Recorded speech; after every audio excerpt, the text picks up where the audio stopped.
Hello everyone, welcome to GS Vidya. तो चलिए आज के करंट अफेयर्स हम डिस्कस कर लेते हैं। पहला क्वेश्चन है, परम विशिष्ट सेवा मेडल किसे दिया जाएगा? आपके ऑप्शंस हैं नीरज चोपड़ा, विराट कोहली, पीवी सिंधु या फिर सानिया मिर्जा। तो इसका सही आंसर होगा नीरज चोपड़ा। नीरज चोपड़ा को परम विशिष्ट सेवा मेडल दिया गया है। नीरज चोपड़ा अभी आर्मी में सूबेदार की रैंक होल्ड करते हैं। नीरज चोपड़ा ने टोक्यो ओलंपिक में गोल्ड मेडल जीता था, किसमें? जेवलिन थ्रो में। और ऐसा करने वाले वो पहले भारतीय एथलीट बने हैं। एथलेटिक्स में पहला गोल्ड मेडल मिला है भारत को। 25 जनवरी को अनाउंस किया गया कि नीरज चोपड़ा को पद्मश्री भी दिया जाएगा। पद्मश्री चौथा हाईएस्ट सिविलियन अवार्ड होता है भारत का। पहला कौन सा है? भारत रत्न, दूसरा पद्म विभूषण, तीसरा पद्म भूषण और चौथा पद्मश्री। हरियाणा सरकार ने डिसाइड किया है कि एक रेप्लिका होगी किसकी? गोल्ड मेडलिस्ट नीरज चोपड़ा की, जो रिपब्लिक डे परेड में शोकेस की जाएगी 26 जनवरी 2022 को। नीरज चोपड़ा के साथ 18 और लोगों को भी ये मेडल परम विशिष्ट सेवा मेडल दिया जाएगा। नीरज चोपड़ा 4 राजपूताना राइफल में मई 15, 2016 को इन्होंने ज्वाइन किया था।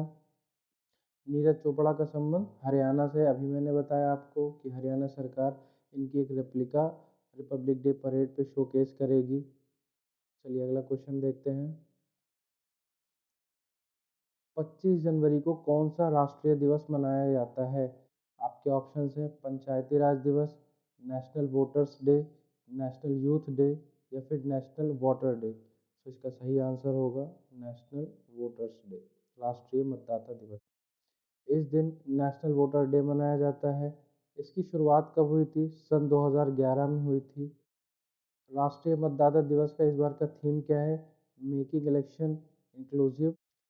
राष्ट्रीय मतदाता दिवस क्यों मनाया जाता है? ताकि जनता को मोटिवेट किया जा सके, मतदान के लिए प्रेरित किया जा सके कि मतदान करें।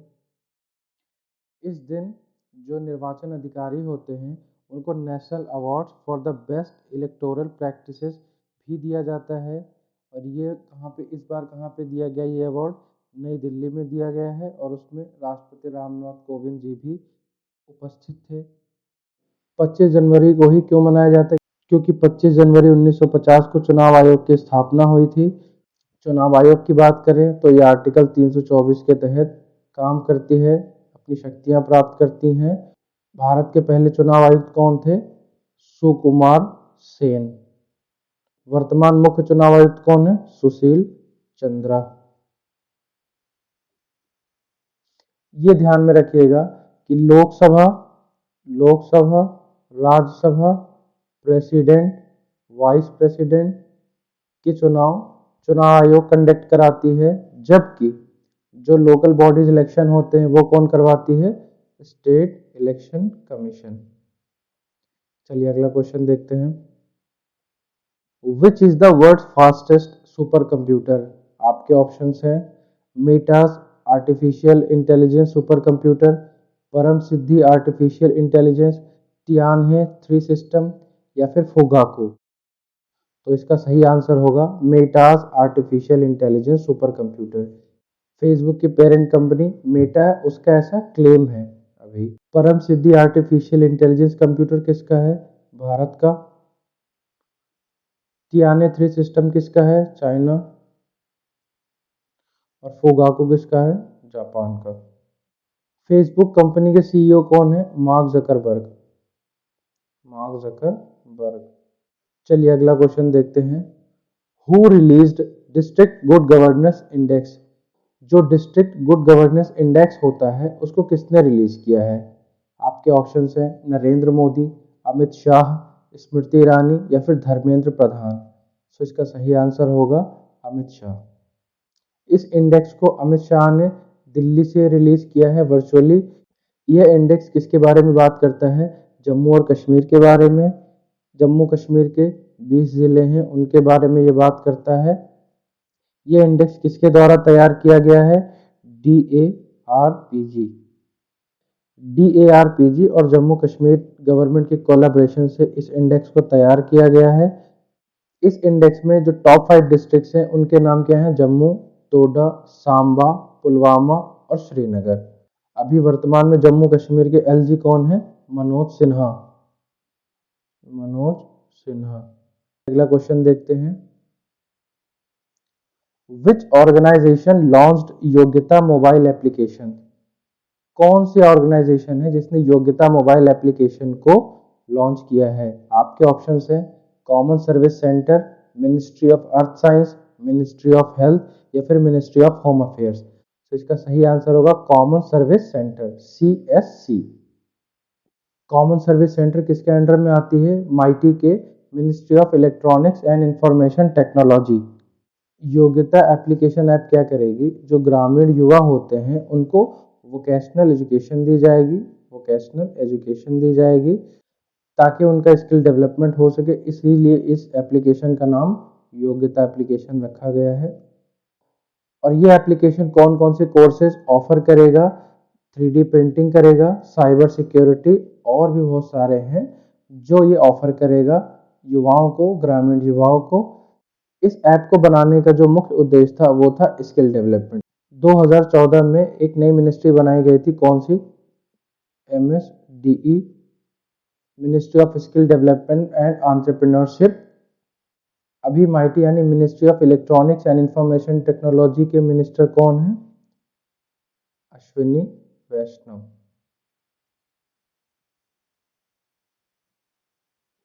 चलिए अगला क्वेश्चन देखते हैं। Which of these leader has been conferred the Netaji award 2022? इसमें से किस लीडर को नेताजी अवार्ड 2022 दिया गया है? आपके ऑप्शंस हैं Joe Biden, Angela Merkel, Emmanuel Macron या फिर शिंजो आबे। तो इसका सही आंसर होगा Shinzo Abe. Shinzo Abe Japan के एक्स प्राइम मिनिस्टर हैं। इन्होंने इस्तीफा दे दिया था हेल्थ कारणों से और इस अवार्ड को इन्होंने प्राप्त किया है। यह अवार्ड इन्होंने नहीं रिसीव किया है, इनकी जगह नाकामुरा युताका ने रिसीव किया है शिंजो आबे के बिहाफ पे। यह अवार्ड किसके द्वारा दिया गया है? नेताजी रिसर्च ब्यूरो के द्वारा। ये कहाँ पे है? यह है कोलकाता में। इस प्रोग्राम को वर्चुअली किसने एड्रेस किया? Satoshi Suzuki. ये कौन है सातोशी सुजुकी? ये भारत में जापान के ब्रांड एम्बेसडर हैं। ब्रांड एम्बेसडर है। शिंजो आबे ने जब जापान के प्रधानमंत्री पद से इस्तीफा दिया था तो उस पद को किसने संभाला था? यानी कि अभी वर्तमान जापान के प्राइम मिनिस्टर कौन है? Fumio Kishida. जापान की राजधानी क्या है? टोक्यो। चलिए अगला क्वेश्चन देखते हैं। Where is the habitat of Chakma and Hajong community? Chakma और हाजोंग कम्युनिटी जो है वो कहाँ पे निवास करती है? आपके ऑप्शन है अरुणाचल प्रदेश, झारखंड, छत्तीसगढ़ या फिर मणिपुर। सो इसका सही आंसर होगा अरुणाचल प्रदेश। चकमा और हाजोंग कम्युनिटी न्यूज़ में क्यों है? क्योंकि अभी नेशनल ह्यूमन राइट कमीशन ने एक ऑर्डर डायरेक्ट किया है किसको? अरुणाचल प्रदेश की गवर्नमेंट को और किसको? Ministry of home affairs, central ministry of home affairs को, कि जो चकमा और हाजोंग कम्युनिटी हैं उनके जो ह्यूमन राइट्स है वो वायलेट ना हो, उनको प्रोटेक्ट किया जाए। ऐसा क्यों हुआ है? नेशनल ह्यूमन राइट कमीशन को ऐसा क्यों बोलना पड़ा? क्योंकि एक कंप्लेंट फाइल की गई थी किसके द्वारा? चकमा डेवलपमेंट फाउंडेशन ऑफ इंडिया के द्वारा, कि हाजोंग कम्युनिटी और चकमा कम्युनिटी का ह्यूमन राइट्स है जो वो वायलेट हो रहा है।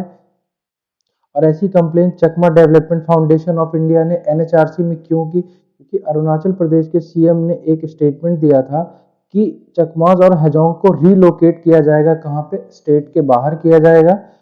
इस वजह से कंप्लेंट फाइल की गई थी। अरुणाचल प्रदेश में एक सेंसस होने वाला था 2021 में।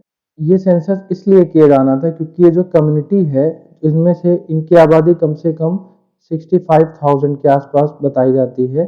इनको रिलोकेट किया जाए आउटसाइड द स्टेट, डिपोर्ट किया जाए। अभी वर्तमान में NHRC के हेड कौन है? जस्टिस अरुण कुमार मिश्रा। अरुण कुमार मिश्रा। NHRC बना कब था? 1993 में। चलिए अगला क्वेश्चन देखते हैं।